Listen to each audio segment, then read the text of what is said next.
Well, hello, everyone. I'm Ed Parco, and this is Amy T. Meyer, and we are the host of.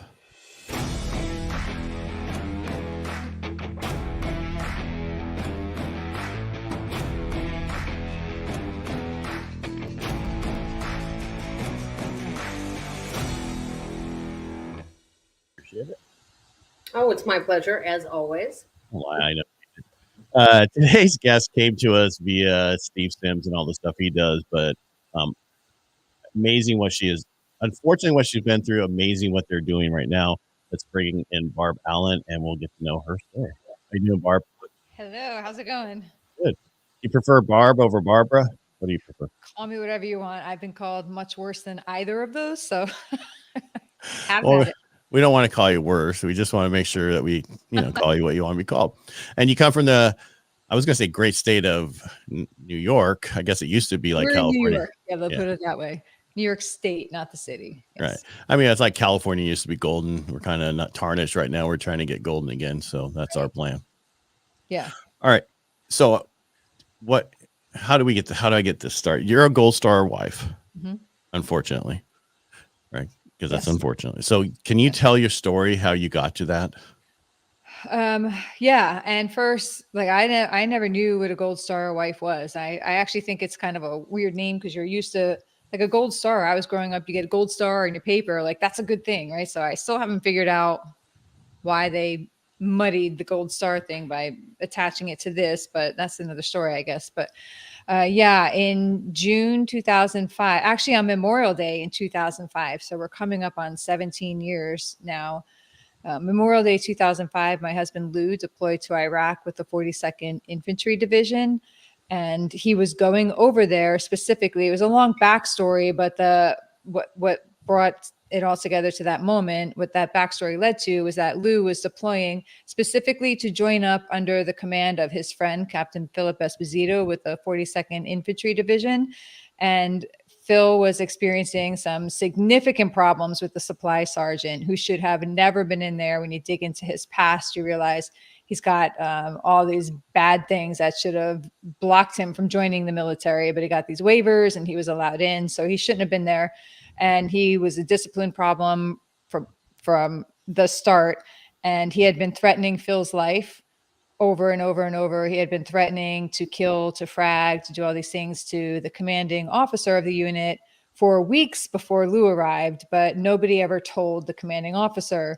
And the supply sergeant was stealing from supply, selling things, on the down low, and just not a good guy, right? And so he knew that Lou was coming in specifically to help Phil remove him. The supply sergeant he was in the process of receiving an Article 32. He was going to be chaptered out. He was going to lose everything, his cushy job, and he wasn't going to have that. So on the eve of June 7th, 2005, he detonated a Claymore mine outside the window of Phil's office where Phil and Lou were sitting just about 10 or 20 feet inside. And my husband lived for a couple of hours and went through hell, I'm sure. And then he died that night, and Phil died almost immediately. So June 8th, 2005, the doorbell rang at 6:00 in the morning, and there was a military detail. But they told me he'd been killed in his sleep. And that's the story we got for the next 24 hours, I think. And then my casualty assistance officer came back and told me that that it was changed to a homicide investigation. It was a murder. Sorry to hear that. Yeah. Amy, anything before we keep going? No, I just sorry to hear that as well. I think that's it's devastating. Yeah. I think it's. Was your husband at the time prior military? Was he in at the time, or did he just joined up to go over there? No, he was in the National Guard, and he had known Phil. They had served together in a different unit here before that unit was dismantled. My husband was originally a tank commander, but New York, dismantled that unit because why not? And, they had deployed to Ground Zero together. They had responded. They were actually the first National Guard unit on the scene at Ground Zero on 9/11. And so, yeah, they knew each other well. They worked together well, but he he had missed deploying originally with that unit because there was like one training he didn't have because I was having a baby at the time. So he missed that train. It was, all that stuff that happens in the military, the perfect storm really that led to him being there. So it bothered him. He didn't deploy. So he and Phil worked hard to find a way to bring him over so he could serve with Phil. Wow. And so from what I understand in your story, that the gentleman didn't go to prison. Oh, well, he was arrested and we went through 3.5 years of a military court-martial process. So now I'm, first I was just a wife. We have 4 little boys. They were 6, 5, 3, and 1 year old. That day my husband was killed. And so I'm trying to navigate the loss of my husband, the shock of being told it was a murder. And then there's an arrest and then there's a hearing in Kuwait. And then I'm going to Kuwait to attend this hearing. And then I'm going back and forth to North Carolina to Fort Bragg for 3.5 years, watching everything unravel, going through all the various levels of trauma and trying to figure out how to raise my kids in the middle of all this. It was just really, really, really hard. And we saw it coming undone and we were in a panic, but we knew there was nothing. This is before social media. I feel like if social media had been around then to that extent, it would have been a different case because we would have had a lot more exposure and they would have known people were watching. We had a lot of media coverage intermittently, especially at first, but it faded. And so, all bad things happen in darkness, right? So without the eyes on it, there was no accountability and we saw it falling apart. And they acquitted him in December 2008. And the day after the acquittal, I found out that a 1.5 years prior, Martinez was his name, had submitted a guilty plea, which in the military, the attorneys are not allowed to submit that plea unless they thoroughly believe that the evidence will convict their client. So the military attorneys, the JAG officers, submitted that guilty plea on behalf of their client, but the convening authority ordered the prosecutor to reject that plea and to suppress it, to lie to us about it and not tell us about it. And we've never been told why. So yeah, it was a lot. It was just a lot to process. It was more than I was really equipped to handle at the time. So. And by the way, after you said you don't know why it's called Gold Star, I Googled it, of course. After World War I, families displayed small banners with a blue star for every immediate family member who was serving. And if once they lost them, that it would go to Gold Star. Yeah, I know. I just don't know why they picked gold. Like Black Star would have been better, or maybe they gray or blue, but like Gold Star is supposed to be something good. That's just right. Whatever. I guess there's bigger things to worry about, but that. Well, no, I look at it as because it's the most important person. That's what I would think, and the families are the most important of the people. That's how I would take it. But I understand what you're saying because I never got gold stars. I was always the bad kid. So right.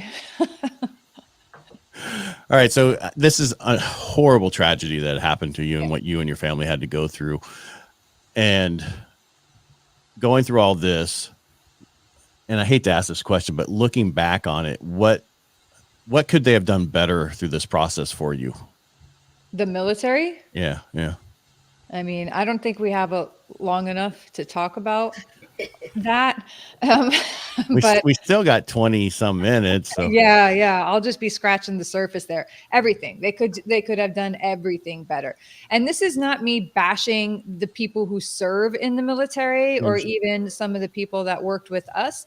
But this is me bashing the process and the politics behind it and the way in which you're just immediately deemed expendable and a nuisance. Our families, we were a nuisance. And I get it. We were a nuisance. We were pissed. We were really pissed. And we were not shy about that, because we'd been lied to and then we'd catch them in a lie and then we'd get angry about the lie. And you're just going through so much, right? But we still deserved some respect. After our acquittal, I attended another court-martial. A couple of years later, I was getting my master's in criminal justice and I was writing my first book, and I wanted to come from a place of credibility. So I wanted to see if I was just biased and thought that our case was such a shit show because of the outcome, or if it really was the exception to the rule and it just completely was a mess, if it was as bad as I thought, or if it was just bad because it didn't have the outcome I wanted, right?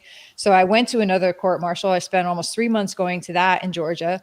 And I met with the government experts. I met with the families. I was in court almost every day of that as it went on. And I saw the vast difference in how that case was treated versus how ours was treated.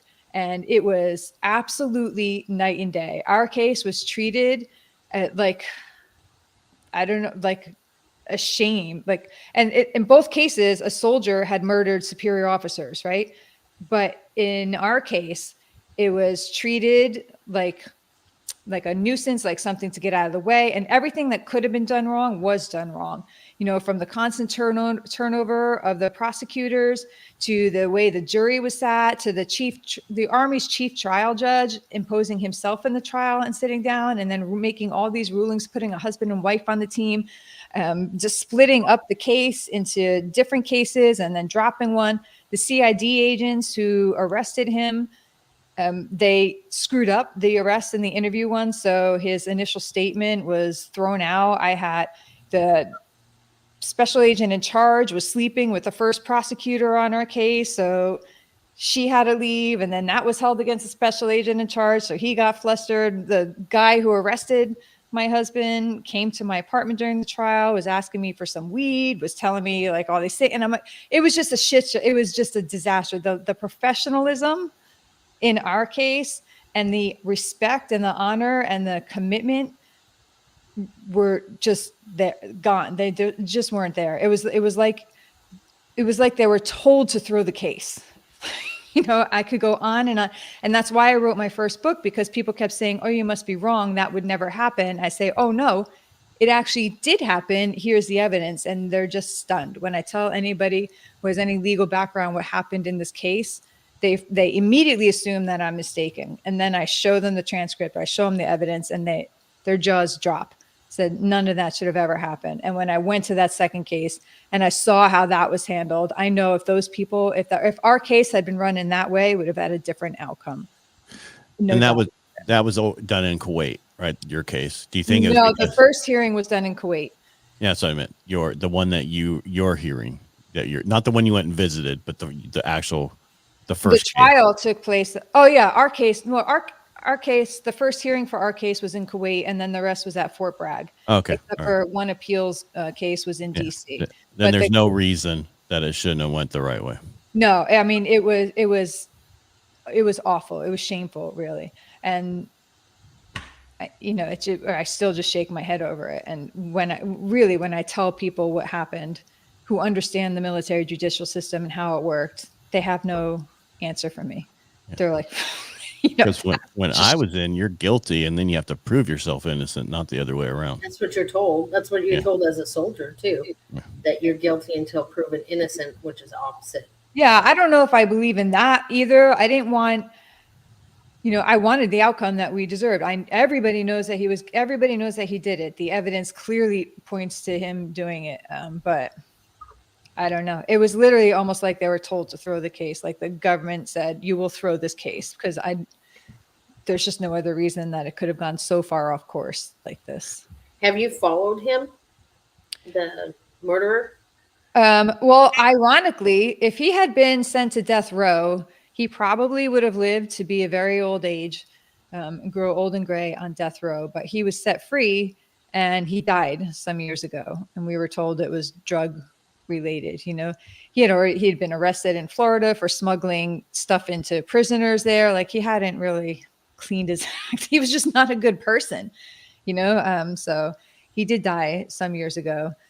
And that's the ironic part of it, is because he's undoubtedly still, the military doesn't actually execute its prisoners on death row. They just sentence them to death and let them die of old age. Like that's their method of execution, is to just grow old and die there. Right. So he would have definitely been alive. And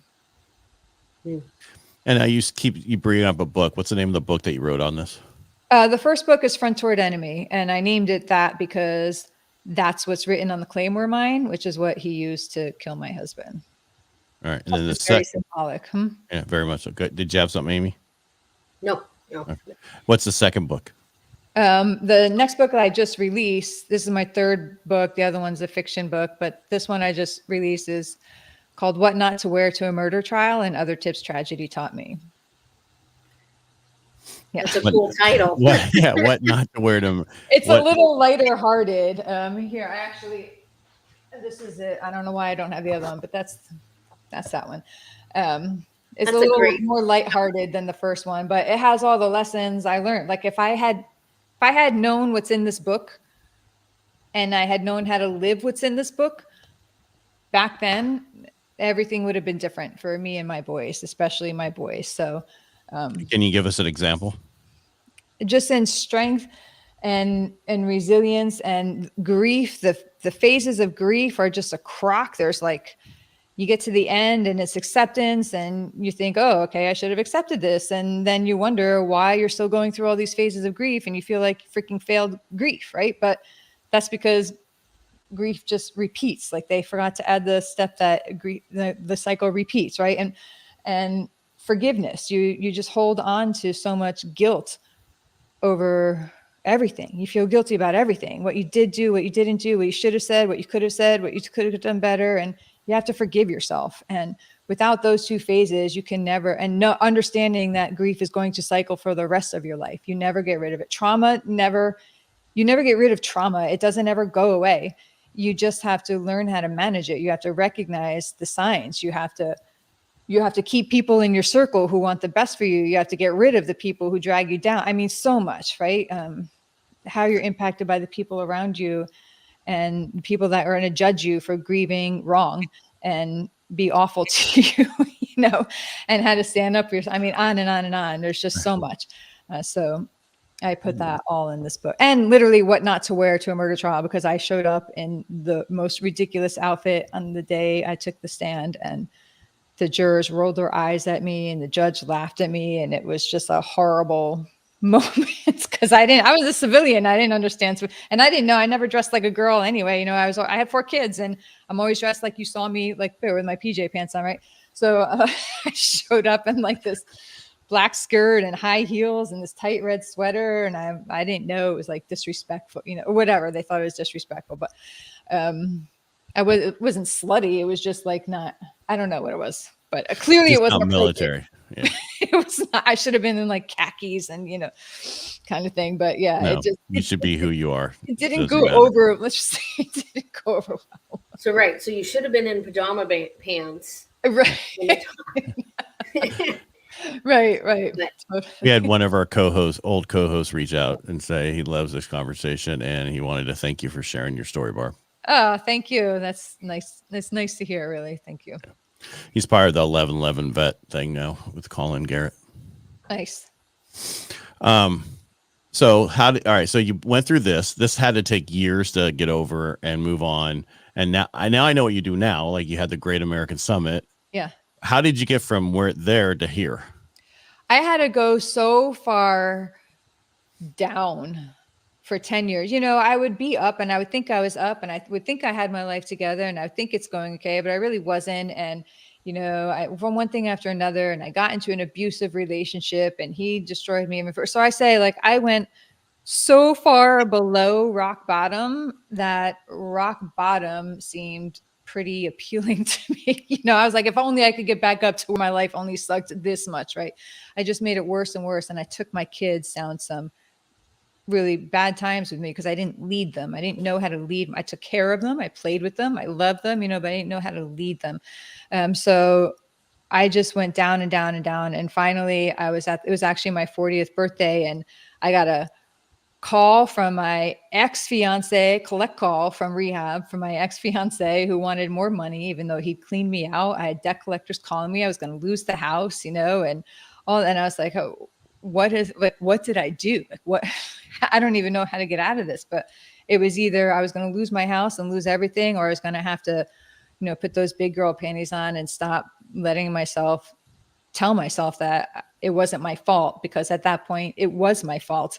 It was my fault that I was letting these people treat people. If you're going to let people prey on you, they're going to prey on you, and so if you're going to be a victim, you will be victimized. It's just, I had to figure that out, and I had to stop feeling sorry for myself and just start putting it back together. And I worked really hard from that moment on to put it back together, I found mentors online. I studied people, Dr. Sean Stevenson, Nick Vujicic, and people I just studied and learned and read. And I changed what I read. I changed what I watch. I changed the people I surrounded myself with. And I just started to like get it back together. You know, I got a job. I was a veteran services officer for my county. Our county executive really went out of his way to help me get that job and do well in it. And then suddenly I remembered what it was like to add value back. Suddenly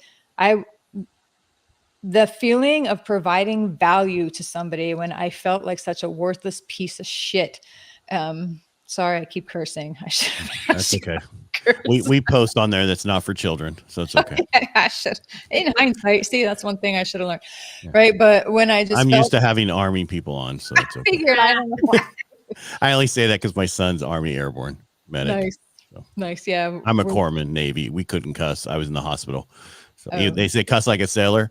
No one cussed like a sailor around me in the hospital. Well, in the Army, they cuss like sailors then, or I guess they cuss like soldiers because there's a lot. Anyway, we can move back on to your conversation. I'm sorry. That's all right. That's all right. The point is, when you feel so worthless, and then suddenly you're reminded what it's like to add value, that flips a switch in you, and you just realize that like, you are a worthwhile human being. You do have gifts to offer. You do have strengths, and all those things like help you kind of change it around, right? And so I was able to get out of that debt. I was able to take care of my kids. I was able to do that. And then, you know, I'm a single mom working full time with 4 kids. They'd be crying when I got home because I wasn't, you know, my youngest was like 8 and he's like, where are you? You know, so I had all that to deal with, going grocery shopping at 7 in the morning, leaving in the car and cooler so I could get right home. So that's hard. That's hard. But that was all like a positive stress, you know? So stress and struggle for a positive purpose, you can do, right? I got this. Like, I know why I'm doing this, but the rest, stress and struggle just to keep going down, it's just dumb. So but you went through a lot, and nobody was they did not help you. They actually hurt you more with everything they did. So I can see and hear how that could affect you with the way you did and the way you went. Yeah, it was like the government didn't treat you well as a widower. I can't even say today. Sorry. One of those. This is only my 8th live. You think I'd have it down by now this week? Yeah, you know, and they still haven't awarded my husband the Purple Heart. They say he wasn't killed by the enemy. So that doesn't sit well with me. So there's just a lot going on. But, you know, ultimately I met Dave, and he introduced me to this world of entrepreneurship that I'd always kind of felt pulled to, but everybody told me I was crazy because you're just supposed to be miserable at your work. You're supposed to not own your time. You're supposed to like barely pay your bills, and you're supposed to belong to like, you're supposed to. And he's like, no, actually, when I met him online, and his profile was like, I do what I want, when I want, with who I want. I'm like, this motherfucker doesn't have a job, you know? I was like, oh no, he's out. You know? So, but you know, so we laugh about that now, but it's good. So we saw the country going to hell, the divisiveness starting to pick up, like for real, and it broke my heart. I said, what has happened? We didn't go through so much. I didn't just come through 10 years of hell to put myself back together, to have Americans turn on us and turn on each other and spit on my husband's grave and all the others like him, my friends whose husbands have been killed and their children who raised without it broke my heart. I didn't know what to do about it. I knew that there were so many amazing Americans doing so many extraordinary things. I knew the heart and the gut and the courage and the sacrifice and the commitment of all of you guys who serve honorably, and your families, what you all go through. And I knew we were better than that. And I was like, I have to get this message out. If I can introduce the world to these people that I know and let them see what I see, you know, well, it'll change our mindset. And Dave's like, oh, why don't we start a podcast? And I was like, well, that's a good idea. So we did that all wrong. You know, we interviewed one person and we launched our podcast, and we were screwed because we had no idea what we were doing. And that's how it's supposed to be. Onward we went, and here we are today. That's kind of what we did. Yeah. There's a lot to it, right? It's work.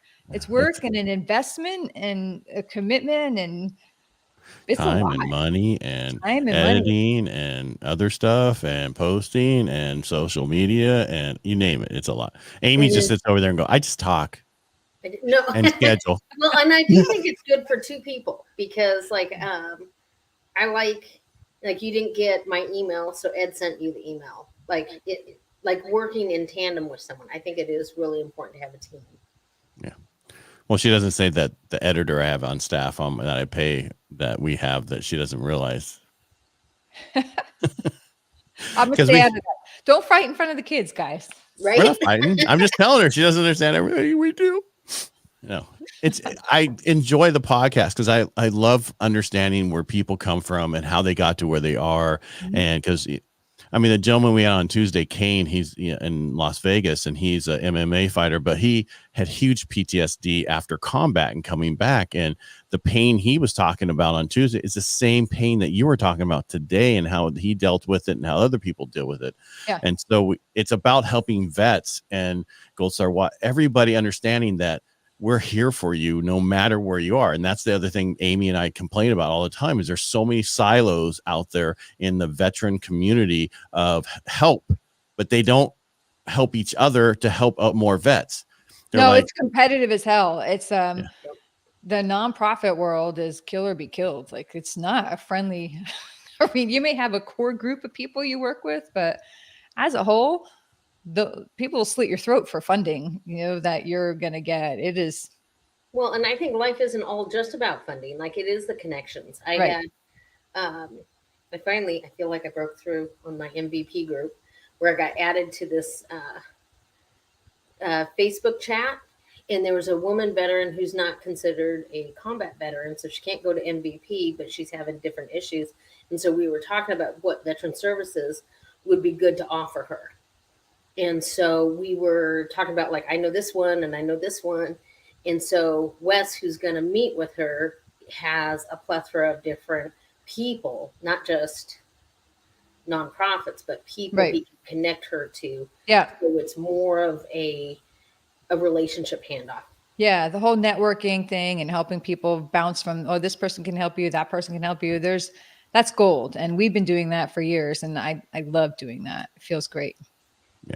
Our whole purpose of this podcast is to bring everybody together so that we can find out those different places so they can blend. Because I know a few nonprofits who are like, yeah, we kind of gray area each other, but we'll work with each other. But there are the ones that are cutthroat. There are the ones like you're saying, they're like, no, they're going to take our funding and they want all this other stuff. So yeah, there are core of nonprofits that do work together. But then there's a core group that, just like anything else, it's a business, so when that going into it, you're not blind, but to be blindsided by that's another like, oh, hello. Like I didn't know that. Right. I mean, and then you find the core group that works together and it's great. Yeah. It's about the veteran. Yeah. And it shouldn't be about building your company greater than everything else and making all this money off of it. It's about helping vets. And I think people forget that up front. And if we help enough vets, don't worry, the funding will come. The other stuff will come for you. Right. So, yeah. Agreed. I'll get off my soapbox. All right, Barb. All right. You haven't talked about the summit. Yeah. That's, and the podcast is what helped us grow. And we built that network. We built relationships. Our national network is amazing. And it's veterans and non-veterans. And they're just people who have gone through enormous adversity and built this huge success for themselves in their lives.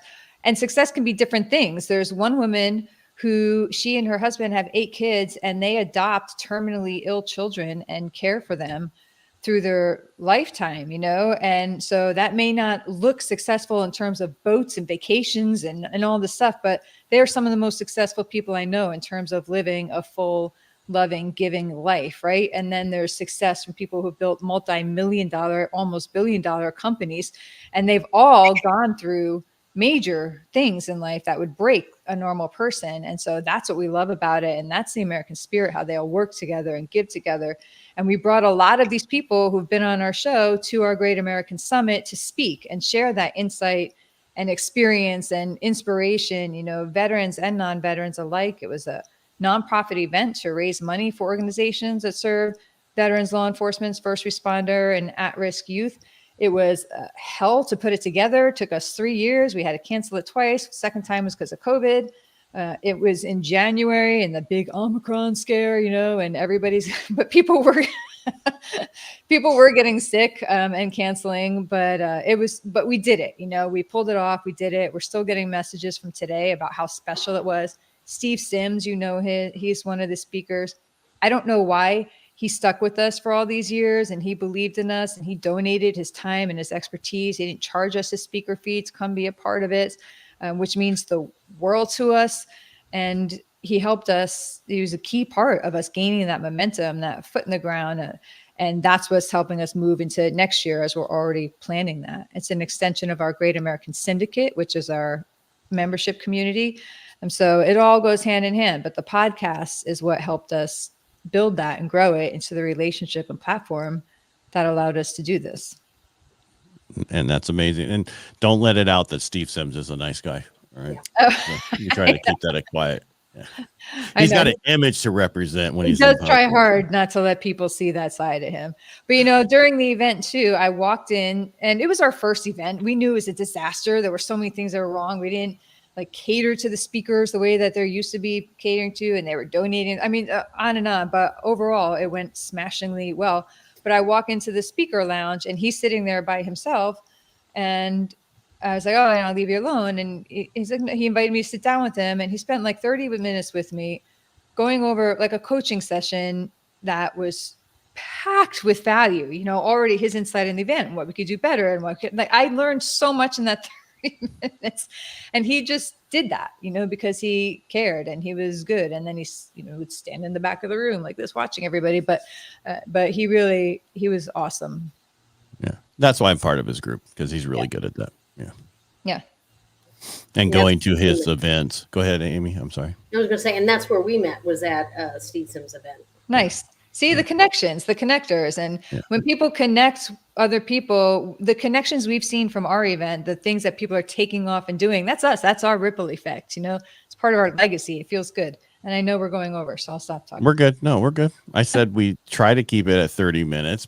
What it was is we came up with a 30 minutes or less so that we had a time period, right? Because it used to be we'd go on for 45, 60 minutes. It wasn't always, but this way we kind of had the time. We have no problem going over it as long as we're talking about good stuff. It's just, we don't just stretch it just to stretch it for 60 minutes. Do you ever have a guest on who you're like, oh my God, help me. You're killing me. It's so hard. You're like, what? You're so amazing. Don't you know how to speak? Cool. Yeah. It was when I interviewed Amy. Conversation, I guess. Oh yeah. Yeah. Totally when he interviewed. Everybody's like, he's so mean to Amy.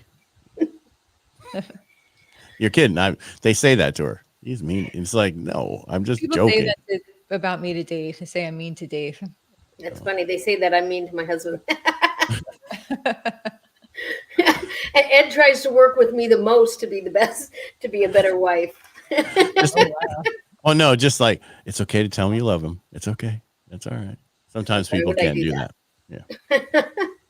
All right. So the Great American, that's going to happen again next year. Right? Yeah, we're looking at April or May. We're taking a trip to Texas in a few weeks, and we're going to venue shop. And we have our sponsor deck out, should people be interested in sponsoring. And we're going to pop that website up, hopefully by the end of the summer, and off we go, bigger and better. All right. Where was it last time? It was in Irving, Texas. Oh. Yeah. Yeah, because you couldn't have had it in January in New York because they were shut down like California, right? Exactly. We actually had it originally scheduled for DC, and we had to walk away from that giant down payment we left at the hotel because it just wasn't going to happen in DC. So we had to just cut our losses and move to Texas. They wouldn't give it back because they can't do it? Correct. That's just ridiculous. Yeah. Yeah, that's because they probably signed something. No matter whatever happens, act of God or whatever, we have no control over. COVID wasn't in the clause when we first put down our down payment. We put the down payment, and then COVID happened, and blah blah blah. Yeah. What do you need? What do we need? Yeah, So it's all right. So we talked about everything you've been through, and we talked about what we do and how we try to help people. Yeah. What does what you do need from other people to be part of it, or what do they need? I mean, it's about what do you need right now for you guys? Yeah. We need people to come to our Great American Syndicate and join and be a part of our community so we can start connecting and building more relationships and building our network out. We have a small group of people in there now. We offer tons of resources. We're going to continue adding value. We have, trainings and interviews with people. We have some member discounts. When you join, you get a free ticket to the Great American Summit already. Like if you get a year's membership, which is, by the way, super cheap. It breaks down to like $17 a month. We're not trying to like bilk people on this, right? But what we do is we offer, coaching, we offer connection, we offer same thing a lot of communities offer, but we offer that patriotic streak. We connect people with one another so that we can work together. People can build up their own communities within ours. So, you could build a special section for your podcast, and you could develop your own fans in our community for your show and your podcast. And we could talk about our event, and we bring in some of the interviews we'll do live just for our syndicate members only.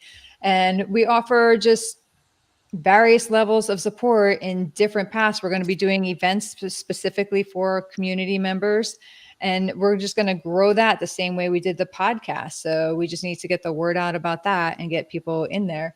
Right now, we have people who are super engaged. One person just ran their event. They pulled speakers from our event for their event, and they got that through our community, right? So there's so many different paths of things that we can offer in our community. We continue showing up, and when somebody says, hey, I could use this, well, within X amount of days, that's in the community. So it's really sort of a made to order. You come in the community and say, hey, I see you have all of these resources, right? You have all of these trainings, you have all these speakers here, you have all these contacts, all these connections, all these discounts, but what about doing this? And we're like, oh, okay, that's a good idea. And then we do it, if we can. We can't send a giraffe to everybody's home or something like that. But if it's if it's within reason, we do it. What I like about what you said, and when I watched your video, how one of the things you said was you want to take politics out of patriotism. Yeah. And that was one of the first things that got us. It was people were saying, stop hiding your racism behind your patriotism. I've been called a racist so many times. Just because I say I'm patriotic, and so that's patriotic. Suddenly, if I say I'm patriotic, suddenly I'm a white supremacist nationalist. And that's just absurd, right? So patriotism, and what I say, it's not about just wanting the people who agree with you to succeed. It's wanting people it's wanting everybody to succeed. We all rise together, even people who don't like me.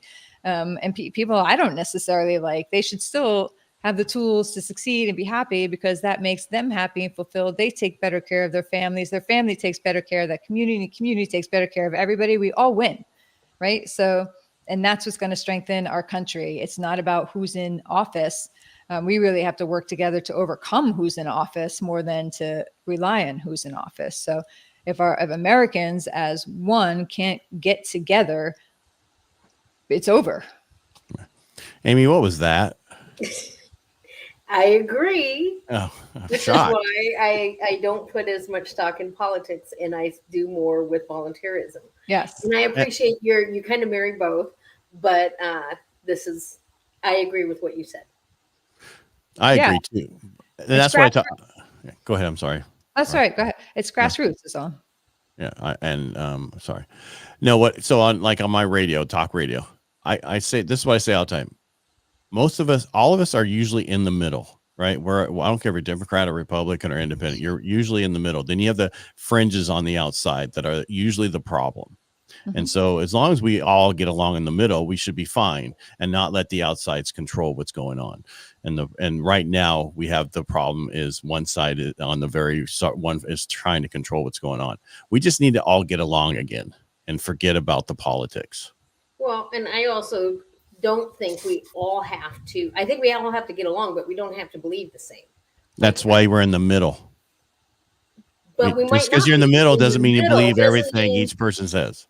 So okay, but that's, I guess it might be just our verbiage is different. I wouldn't consider myself in the middle, but I do like. I had a big conversation with Karen Vaughn. She's a Gold Star mother, and very different politically than I am. But we both do a lot of nonprofit work together. So we're shoulder to shoulder in building our communities.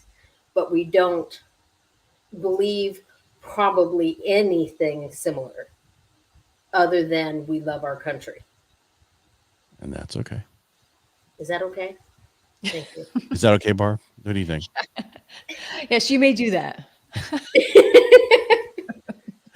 And what I'm getting at is you can be a Republican or you can be a Democrat or you can be, and it doesn't matter as long as we all understand. You're not going to agree with everything every party has to say. If you're in one of those parties, I'm getting at you just can't. There's just some things you just can't agree with every politician that's up there. You have to see what the policies are more than anything else. And I'm just going to stop talking right now. No, I agree with that completely. We just have to stop being. I'm gonna stop because I was just gonna curse again. But yeah, that's okay. You have to. We have to get you at least 10 times a curse on here. So. We just have to stop being assholes, really, in this country. Like that's it. We just have to. I mean, our morals have just plummeted in terms of what's being represented, not in terms of Americans' morals, but in terms of the morals of the people who are making these policies.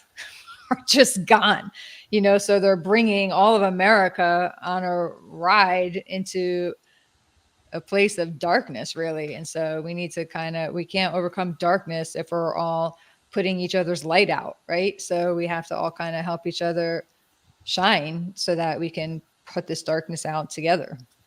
Yeah. The easiest way to control people is get them to fight against each other so you can do whatever the heck you want. So. Yeah. On both sides. I think that's true.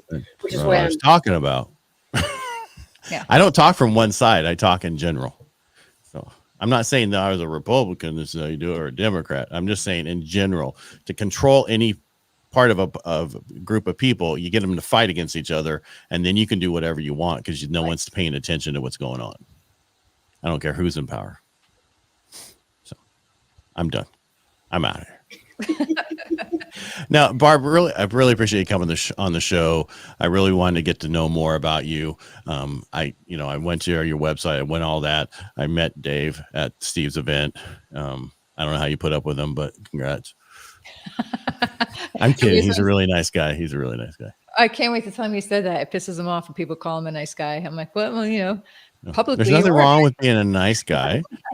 I didn't say he was a pushover. I said he was a nice guy. No, it's just funny. But yes, he is a very nice guy who can be just as big an asshole as the rest of us sometimes. That's right. Yeah. I have my moments. Yeah. I'm not exactly easy to ride with all the time either. So he's got to have a certain fortitude to deal with me. You don't like yelling at him, there's a car stopping ahead. You don't do that, right? Oh no, I tell him he drives like Mr. Magoo. He scares the shit out of me. He's like driving, looking around. But yeah, so I will tell him. You must know my wife. Mark drives like driving Miss Daisy. I think it's better than Mr. Magoo. Yeah, I think so because Mr. Magoo can't really see. So, all right. Anything else you want to add before we go, Barb? No, I appreciate you guys having me on. I look forward to our paths crossing in person one day. I think so too. And that's greatamericassyndicate.com. Yep, greatamericassyndicate.com. You can see everything we're doing there. And we will put that on the show notes. This will be on YouTube. It'll be uploaded through all the different places you get your podcasts in probably by Monday. So awesome. Thank you. No, thank you. I appreciate you coming on the show. Anything you want to add, Amy, before we go? No, just thank you. I appreciate your story, and I am very sorry for your loss. Thank you. Yeah. Thanks. All right. Thanks, everybody, for watching. And if you're listening to this, please make sure you follow and subscribe. And again, thank you so much for being on the show today, Barb. Awesome. Have a good one.